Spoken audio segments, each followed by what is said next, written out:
এ নিয়ে সবশেষ জানাতে ক্যাম্পাস থেকে যুক্ত হচ্ছেন সহকর্মী মারুফ হাসান।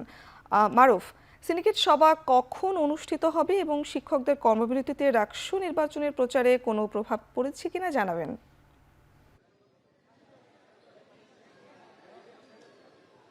পুতুল, এখন পর্যন্ত রাজশাহী বিশ্ববিদ্যালয়ের শিক্ষক কর্মকর্তা কর্মচারীরা তাদের যে আজকের পূর্ণ দিবস কর্মবিরতি সেটি কিন্তু তারা পালন করছেন। এখন পর্যন্ত একাডেমিক কার্যক্রম এবং প্রশাসনিক যেসব কার্যক্রম আছে সেগুলো কিন্তু তারা বন্ধ রেখেছেন এবং আগামী 25শে সেপ্টেম্বর রাকসু নির্বাচনকে কেন্দ্র করে শিক্ষার্থীদের মাঝে যেমন উচ্ছ্বাস ছিল তেমনি প্রার্থীদের মাঝে প্রচারণার এক ধরনের উচ্ছ্বাস আমরা দেখতে পেয়েছি। কিন্তু গতকাল থেকে যখন পোষ্য কোটার পুনর্বহালের প্রতিবাদে শিক্ষার্থীরা বিক্ষোভে ফেটে পড়েন তখন তার পরপরই আমরা দেখতে পেয়েছি যে প্রচারণা বাদ দিয়ে এখানে অনেক প্রার্থী তারাও কিন্তু এখানে অংশগ্রহণ করে মূলত পোষ্য কোটার বিরুদ্ধে তাদের যে অবস্থান সেটি জানান দেওয়ার জন্য। তারপর পরে আমরা দেখতে পেয়েছি যে বিশ্ববিদ্যালয়ের উপাচার্যকে দীর্ঘ সময় ধরে তারা অবরুদ্ধ করে রাখেন এবং সেখানে শিক্ষার্থীদের সঙ্গে কর্মকর্তা কর্মচারী এবং প্রশাসনের সঙ্গে কিন্তু হাতাহাতির ঘটনা ঘটে এবং নির্বাচনকে ঘিরে আর মাত্র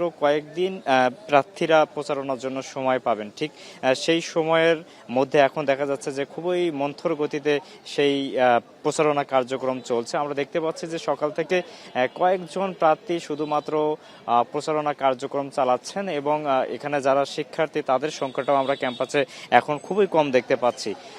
এখানে শিক্ষার্থী এবং প্রার্থীদের মাঝে এখনো এক ধরনের সংখ্যা কাজ করছে। সেই সংখ্যাটা মূলত 25শে সেপ্টেম্বর আদৌ রাকসু নির্বাচন হবে কি না।